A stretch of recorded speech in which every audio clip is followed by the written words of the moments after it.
제가 이 본문을 처음 마주했을 때가 생각납니다. 그 당시 저는 구원의 확신에 대해서 굉장히 고민이 많았어요. 모태 신앙으로서 어렸을 때부터 신앙을 많이 배웠고, 암송하는 구절도 꽤 많이 있었습니다.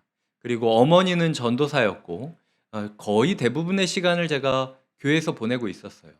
그런데 누군가 저에게 구원의 확신이 있냐고 물어보면 쉬 답을 못 하겠는 거예요. 그래서 혹시라도 이 자리에 계신 분들께 한번 물어보고 시작하겠습니다. 굳이 손을 드시거나 막 이렇게 하지 않으셔도 돼요. 네.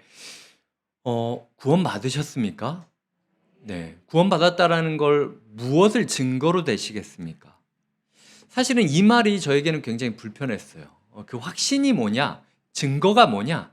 아, 제 삶은 여전히 엉망이고 해결되지 않은 부분이 분명히 있고 나처럼 이렇게 하자 있고 연약하고 쉽게 좌절하는 자가 구원받았다라는 사실이 제가 납득이 되지 않았던 겁니다. 그래서 꽤 오랜 시간 동안 힘들어하던 중에 오늘 본문을 만나게 됐습니다. 감추어진 생명. 너희 생명이 감추어졌다. 이 사실이 저한테 참 큰 은혜가 되었고 제 구원의 시작점이 되었습니다. 그래서 오늘은 제 구원의 시작점에 대해서 함께 좀 이야기를 나누는 시간을 가지려고 해요. 영적인 생명력이 느껴지지 않아 우리가 조바심이 날 때가 있습니다. 어디에 가든 암흑 같은 거예요. 내가 무슨 행동을 하든 하여튼 문제가 있고 아무리 애를 써도 이 어둠에서 벗어날 수 없다라고 느껴지는 때가 있는 거죠. 이 절망하고 이제는 용기도 나지 않아서 나의 삶 가운데 이젠 다 틀렸구나. 그냥 하나님께서 나를 이 어둠 가운데 죽으라고 놓아두셨구나 라는 느낌이 들 때가 종종 있었습니다. 아무리 벗어나려 해도 벗어날 수 없어서 지쳐버린 때라는 거죠. 이 애매함의 문제를 어떻게 해결할 것인가? 오늘 본문은 굉장히 명쾌하게 이야기하고 있습니다. 신앙은 원래 애매한 거라고. 그러니까 감추어졌다라는 거예요. 생명은 원래 감추어짐으로 시작하는 거다라고 이야기를 하는 거죠. 모든 성도들의 첫걸음은 감추어진 생명으로부터 시작한다라는 겁니다. 마치 씨앗을 땅에 심었을 때 그 씨앗은 여태까지 다른 씨앗들이랑 함께 있었던 그 공동체를 이탈한 것 같은 고립감을 느끼고 아무리 자기가 손을 뻗으려고 해도 손을 뻗을 수 없는 작은 알갱이라는 초라함과 무력감을 느끼고 아무리 둘러봐도 어둠밖에 없다. 그리고 흙 속에 내가 꽉 압박감을 느끼듯 숨쉬지 못할 정도로 압박감을 느끼고 있는 현실 감각을 가질 때가 있다라는 겁니다. 근데 그게 정상이라는 거예요. 그게 바로 주님께서 우리 생명을, 우리 그 영혼을 심기 시작했을 때 우리가 그런 압박감, 두려움, 고립감, 괴로움을 느낀다라는 겁니다. 신앙생활은 굉장히 아이러니한데 공동체를 그렇게 원하고 공동체 속에서만 신앙이 가능하다고 하면서도 사실 개인적으로 딱 구원받은 순간이 어느 순간이냐라고 물어보면요. 철저하게 하나님과 1대1 관계에서 구원을 받습니다. 그러니까 내가 공동체 속에 있어야 되는 것도 맞고 하나님께서 공동체로 우리를 부르시는 것도 맞지만 어느 지점에 있어서는 철저하게 나밖에는 느낄 수 없는 그 좌절감과 괴로움 사이에 던져질 때가 있다라는 겁니다. 그게 버려진 때가 아니라 그게 생명의 시작점이라는 걸 인정해야 된다라는 게 오늘 본문의 그 교훈이라는 거죠. 이것만 알고 계셔도 다 해결됩니다. 오늘 제가 할 이야기 다 없어요. 그냥 이거를 설명하고 부차적으로 말을 붙이는 거에 불과하지 신앙생활 가운데 나는 끝났다라고 생각하는 분에게 제가 묻겠습니다. 끝났는데도 여기 있는 이유가 뭐냐는 거죠. 하나님께서 불러주셨기 때문에 부른 거고 이 어두움의 공간, 이 좌절감의 공간, 이 죄책감의 공간으로 우리를 꽉꽉 눌러 담으신 거예요. 이제 씨앗은 발아하기만 하면은 그 씨앗의 생명력으로 그 어둠을 뚫고 움직이게 될 겁니다. 근데 기억해야 될 게 이 씨앗이 우리의 씨앗이냐요? 아니면 예수 그리스도의 씨앗일까요? 누구의 문제냐라고 할 때 우리의 씨앗이 아니라 예수 그리스도의 씨앗이 우리에게 던져진 거다라고 이야기를 하고 있다라는 거죠. 믿음은 보이지 않을 때 증명됩니다. 그러니까 보이지 않으면 믿음이 있다라는 게 검증이 될 수가 없어요. 왜냐하면은 믿지 않아도 할 수 있는 걸. 그러니까 그리스도인의 믿음은 항상 모호한 가운데서 걸음을 떼기 시작합니다. 그게 모든 신앙인의 첫 걸음이에요.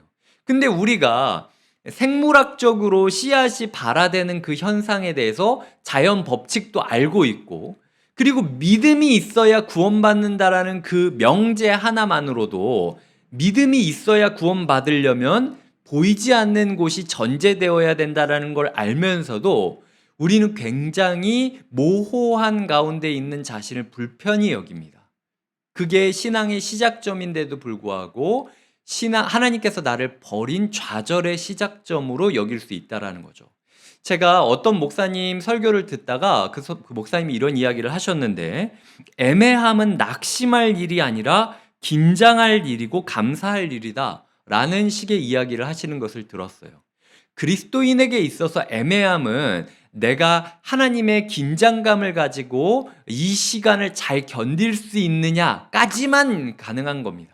여기서 한 걸음 더 좌절하면서 나는 안 돼, 나는 포기해 이렇게 얘기해서는 안 된다라는 거죠. 안정감의 우상을 버려야 된다라는 거예요. 많은 교회들이 안정감의 우상을 추구합니다. 그래서 신앙적으로 내가 이 정도 되면은 뭔가 되겠지. 내가 이 정도 직분이 되고 이 정도 훈련을 받고 이 정도 생활의 여유가 있으면 되겠지라고 하면서 계속해서 신앙생활을 하면서 안정감을 추구하는 거예요. 근데 초대교회는 한 번도 안정감을 추구한 적이 없습니다. 오직 그리스도 안에 평화가 있다고만 얘기했던 거예요. 그러니까 그리스도 외에서 안정감을 느낀다면 그 모든 것이 우상이 될 수 있다라는 거죠. 이걸 개인적으로도 적용하셔야 되고 공동체적으로도 적용하셔야 됩니다. 저는 우리 교회가 지나치게 안정적이 되는 걸 원하지 않아요. 가장 먼저 교회가 안정적이 되는 방법이 무엇이냐면 그건 바로 건물을 사는 거예요. 건물을 사고 그 건물 안에서 이자를 갚다가 이자가 다 갚아지면 우리 재산이죠. 우리 재산이라는 마음이 드는 순간부터 내 마음에 평안이 옵니다. 근데 그게 하나님을 믿는 건가? 아니면 우리 재산이라는 이 건물을 믿는 건가 물어보면요, 쉬이 답을 못해요. 제가 분리개척을 앞두고 여러 가지 장소를 찾으면서 돌아다닐 때 하여튼 월세 싼 데를 찾아서 애를 쓰면서 돌아다녔습니다. 그리고 제가 아는 어떤 교회들이 되게 교회적으로는 힘들고 분쟁이 있고 어려운데 건물들이 있는 교회가 있었어요. 얼마나 부러웠는지 몰라요. 막 그러면서 이야기하면은 뭐 그래도 니네는 건물이 있지, 그 돈 가지고 다른 거 할 수 있지 않냐라는 이야기를 하면서 제 마음이 굉장히 불안했습니다. 근데 하나님께서 저희를 흘러 어디로 인도하셨죠? 굉장히 아이러니한 긴장감 속에 우리를 던져 놓으셨어요.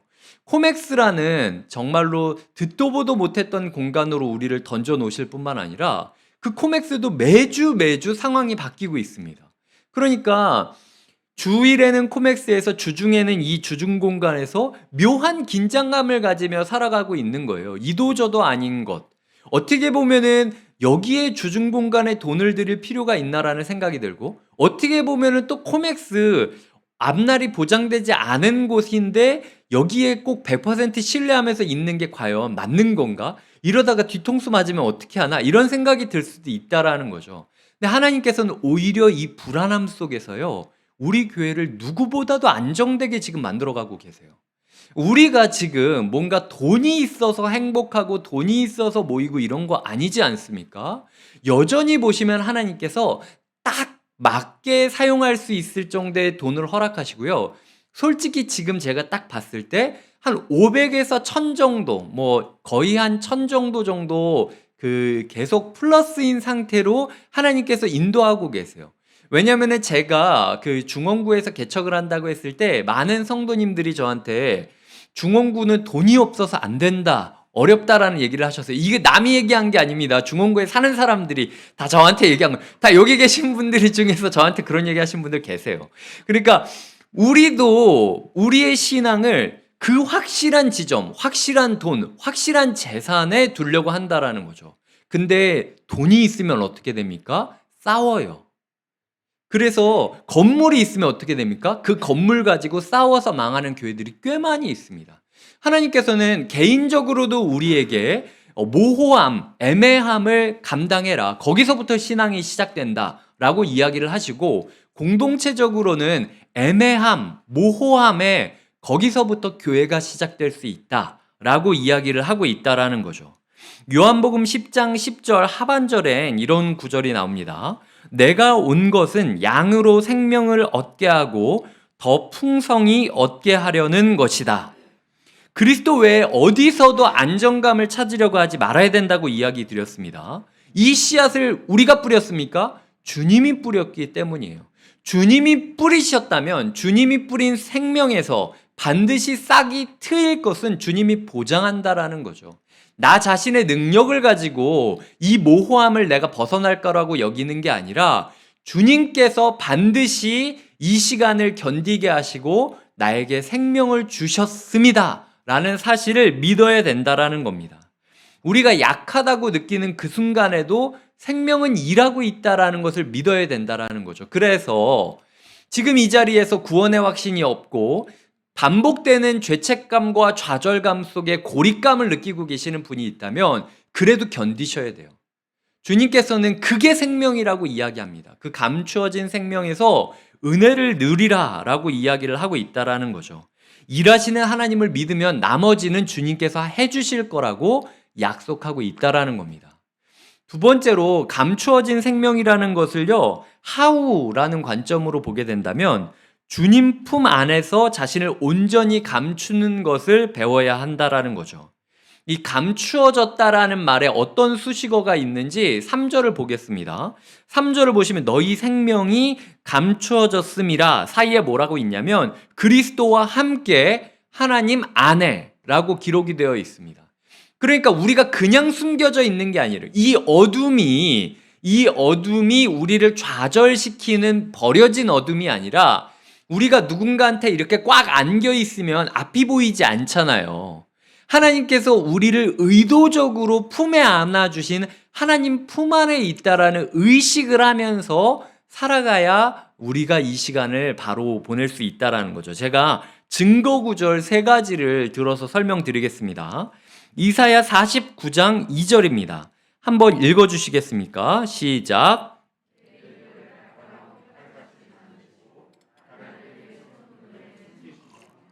나를 갖고 닭은 하늘로 만드사 그의 화살동에 감추시고. 오늘 본문 보시면 숨기시며 감추시고 라고 이야기를 하는데요. 숨기시는 것은 보호하기 위해서 숨기시는 겁니다. 감추시는 것은 화살통 안에서 준비시키려고 나를 화살로서 언제 쏠 수 있도록 준비시키기 위해서 나를 담아두고 계시는 거예요. 우리를 버리셨기 때문에 우리가 어두운 곳에 있는 게 아니라 하나님 품 안에 있기 때문에 우리가 어둠 속에 있다라는 의식을 가져야 된다라는 거죠.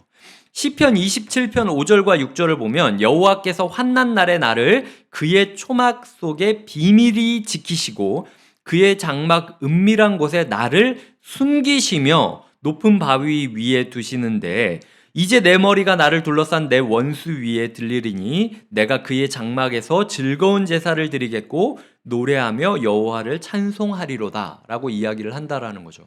인생의 어두움을 만났을 때 우리가 하나님께 버림받았다라고 느낄 게 아니라 주님께서 나를 안아주시고 지켜주시고 예배케 하신다라는 사실을 고백하기를 원하신다라는 겁니다. 시편 31편 19절과 20절을 같이 읽겠습니다. 시작. 주를 두려워하는 자를 위하여 쌓아두신 은혜 곧 주께 피하는 자를 위하여 인생 앞에 베푸신 은혜가 어찌 그리 큰지요. 주께서 그들을 주의 은밀한 곳에 숨기사 사람의 꾀에서 벗어나게 하시고 비밀이 장막에 감추사 말 다툼에서 면하게 하시리이다. 아멘. 은혜가 뭐냐? 은혜가 뭐냐? 쌓아두신 두려워하는 자를 위하여 주를 경외하는 자를 위하여 쌓아두신 은혜가 뭐냐? 주를 피하는 자를 위하여 주께 피하는 자를 위하여 베푸신 은혜가 뭐냐? 안아주시고 품어주시는 은혜라는 거죠. 그 품 안에 있을 때 어두움이 두려워할 것이 아니라 평안의 근거가 된다라는 겁니다. 주님께서 사랑하는 자에게 잠을 주셨다라고 이야기합니다. 우리 인생에 무력한 때가 있을 때 그 무력한 때를 가지고 좌절할 게 아니라 무력한 때를 하나님께 의탁하는 때로 여기고 하나님께 온전히 삶을 맡기는 법을 배워야 된다라는 거죠. 주님께서는 선한 농부이십니다. 뿌리고 그 당시에서는 뿌리는 씨를 뿌리는 법으로 농사를 지었는데 주님께서는 30배, 60배, 100배로 뿌려주시겠다라고 이야기합니다. 너희의 삶에 30배, 60배, 100배가 될 때까지 뿌리고 뿌려주시겠다라는 거예요. 때로는 가시밭길, 때로는 돌짝, 때로는 길가에 떨어진다 할지라도 계속해서 내가 너에게 복음을 떨구겠다. 심어지고 자라날 때까지 뿌려주겠다라는 주님의 약속이 있다라는 거죠. 그렇기 때문에 오늘도 우리가 뿌려주시는 주님을 기억하며 그리스도와 함께 하나님 품 안에서 사는 법을 배워야 된다라는 겁니다. 그러니까 사실은 우리가 어둠 가운데 우리의 구원의 확신이 없을 때 믿을 수 있는 건 딱 하나밖에 없어요. 아까도 이야기 드렸듯 이렇게 내가 확신이 없음에도 불구하고 내가 왜 이 예배에 나왔을까? 이렇게 내가 확신이 없는데도 불구하고 왜 내가 여기 앉아서 이 말씀을 듣고 있을까? 이유는 딱 하나밖에 없어요. 하나님이 나를 사랑하지 않았으면 결코 이 자리에 오지 않았다라는 거예요.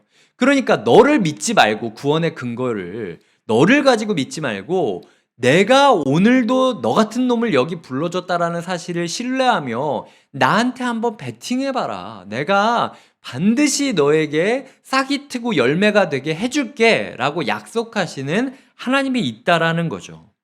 세 번째로는 감추어진 것이 나타날 때까지 끝까지 인내해야 한다라는 거죠. 씨앗이 발화되기 전에 우리의 마음대로 쪼개지 마시기 바랍니다. 예를 들어 우리가 이렇게 씨앗이잖아요. 그러면은 나라는 씨앗이 구원받았는지 안 받았는지 너무 잘게 막 칼날로 나를 자르지 말라는 거예요. 나는 이래서 안 돼, 이래서 안 돼, 요래서 나는 안 돼, 나에겐 생명이 없어. 멀쩡한 씨앗도요 그렇게 칼로 난도질하면요 나오지 않습니다. 계란을 봤을 때 이 계란이 과연 병아리가 나올까 안 나올까라고 이야기를 생각을 하면서 계속 살펴보고 두들기고 막 이렇게 껍질을 깨려고 하잖아요. 오히려 상합니다. 오히려 나올 것도 안 나오고 죽게 돼 있어요. 줄탁동기라는 말을 제가 좋아하는데 뭐 줄탁동시라고도 하는 걸로 알고 있는데 딱 결정적인 순간에 어미닭은 계란을 한번 탁 칩니다. 너 구원 받았니?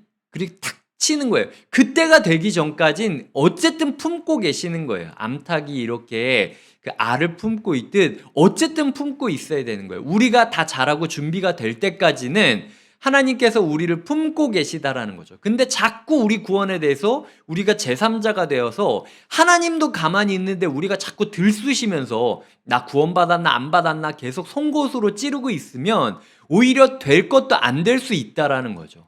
주님께서 타이밍을 잡고 기다리시고 톡 건드리시기 전까지 자연스럽게 내 안에서 생명의 도전이 있고 하나님의 음성이 말씀을 통하여 느껴지기 전까지는 묵혀두는 게 필요하다라는 겁니다. 주님께서 오늘 우리에게 감추어진 생명을 가진 자들이 할 수 있는 유일한 사실은 인내다라고 이야기를 하고 있는 거죠. 4절을 보시면 우리 생명이신 그리스도께서 나타나실 그때에 너희도 그와 함께 영광 중에 나타나리라. 그러니까 그때까지 참아라 라고 이야기를 하고 있다라는 겁니다. 끝까지 일관성을 가지고 하나님을 믿기로 선택했으면 그 믿음 가운데 인내하는 것이 필요하다라는 거죠. 그리스도께서는 반드시 나타나실 것이고 그때가 우리가 영광을 받을 때라는 것을 기억하셨으면 좋겠습니다. 우리 힘으로 영광을 이뤄내는 게 아니라는 거죠. 주님께서 영광을 가져오실 분이기 때문에 주님께서 영광을 이루실 때까지 기다리는 게 우리의 최선일 수 있다는 겁니다. 이 말씀을 정리하겠습니다. 다시 한번. 첫 번째로 감추어진 생명은 우리 인생의 주체를 주님께 바꾸는 겁니다. 주님께서 감추어진 생명을 발현시킬 것을 믿어야 된다. 두 번째로는 어떻게 우리가 이 감추어진 생명을 받아들일 것인가? 주님 품 안에 자신을 온전히 감추는 법. 이 어두움이 나의 불안감의 장작으로 쓰이는 것이 아니라 예배의 근거로 쓰여야 된다라는 것을 이야기 드렸고요. 세 번째로는 감추어진 것이 나타날 때까지 끝까지 인내하는 것이 필요하다라는 거죠. 구원은 반드시 인내와 함께 한다라는 것입니다. 갈라진 심장이라고 박노의 그 시인의 시를 제가 읽은 적이 있어요. 그래서 잠깐 소개하도록 하겠습니다. 이 젊은이들이 먼저 이 시인에게 찾아와서 이야기를 나누던 중에 왜 성공과 좋은 일을 동시 추구하면 안 됩니까? 내 가슴 뛰는 삶을 살겠다는데 왜 문제입니까? 요즘 어떻게 선하고 의롭기만 한 게 가능합니까? 경쟁력 없고 힘도 없이 무엇으로 사회를 바꿉니까? 나의 침묵을 항변하는 다수의 젊은이들에게 나는 할 말이 없어 고개를 끄덕인다. 하지만 가만히 울먹이는 소수의 젊은이들, 나는 그들의 눈물을 닦아주며 말을 한다. 씨앗은 처음부터 두 쪽이 아니라고. 인간의 심장은 두 개가 아니라고. 처음부터 갈라진 씨앗은 이미 죽은 씨앗이라고. 처음부터 갈라진 심장은 이미 죽은 젊음이라고. 정의를 내치든지 이익을 내치든지 영혼을 내치든지 성공을 내치든지 젊은 날에 두 개의 길은 없다고. 주님께서는 우리에게 말씀하고 있는 겁니다. 너의 삶에 내가 감추어진 생명을 주었는데 그것을 네가 이도저도 아니게 자꾸 쪼개면서 이럴 때는 저쪽, 저럴 때는 저쪽으로 씨앗을 자꾸 가르면서 이럴 때는 내가 구원받은 사람인 것처럼 인내하고 저럴 때는 내가 전혀 구원과는 상관없는 사람처럼 인내하지 못하고 살아간다면 너의 씨앗이 갈라져 있다라고 경고하고 있다라는 거죠.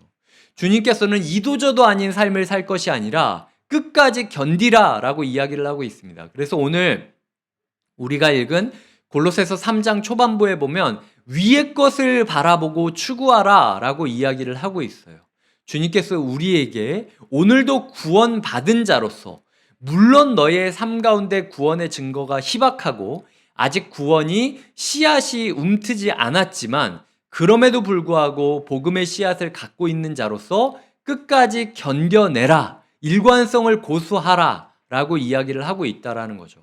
말씀을 맺겠습니다. 우리의 삶 가운데 너무 분명한 것을 가지고 신앙생활을 하지 않으셨으면 좋겠어요. 그리스도인들은 믿음을 가진 사람들이라는 것은 모호함을 즐기는 사람입니다. 모호함 가운데 안개 속에서 우리 손을 잡아주시는 주님을 기대하며 걸어가는 사람이라는 거죠.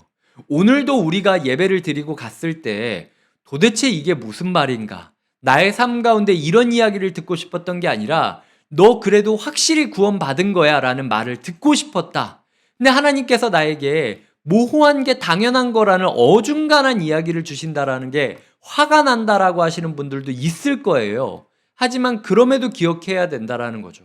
주님께서 그럼에도 우리를 이 안개 속으로 불러주신 것은 우리를 가지고 놀기 위해서가 아니라 우리를 이 어둠 가운데서 지키기 위해서 우리를 품에 안아 주셨다라는 사실을, 오늘도 주님과 동행하시면서 내일도 여전히 모호함 가운데 있겠지만 그럼에도 불구하고 하나님께 구원받은 자로서 합당하게 인내하시며 살아가시는 하루가 되시길 주님의 이름으로 축복드립니다. 기도하시겠습니다. 하나님 아버지, 우리의 구원을 생각해 볼 때 확실히 증거를 내리지 못할 때가 많이 있습니다. 내가 몇 월 며칠 어느 순간 구원을 받았다라고 말하지 못하면 마치 나의 삶 가운데 버림받은 것 같은 좌절감을 느끼곤 합니다. 하지만 주님께서 나의 고립감, 나의 좌절감, 나의 죄책감조차도 불구하고 이 자리에 불러주신 은혜를 내가 붙잡게 하여 주시옵소서. 모든 생명은 감추어진 것부터 시작한다라는 것을 기억하게 하여 주시고 이 감추어진 생명을 받아들임으로 주님 품 안에 안겨서 이 씨앗이 싹 틀 때까지 주님을 신뢰하며 인내하게 하여 주시옵소서. 언젠가 우리를 통하여 반드시 열매를 맺게 하실 것을, 언젠가 우리 교회를 통하여 반드시 열매 맺게 하실 것을 신뢰하며 예수님의 이름으로 기도드립니다. 아멘.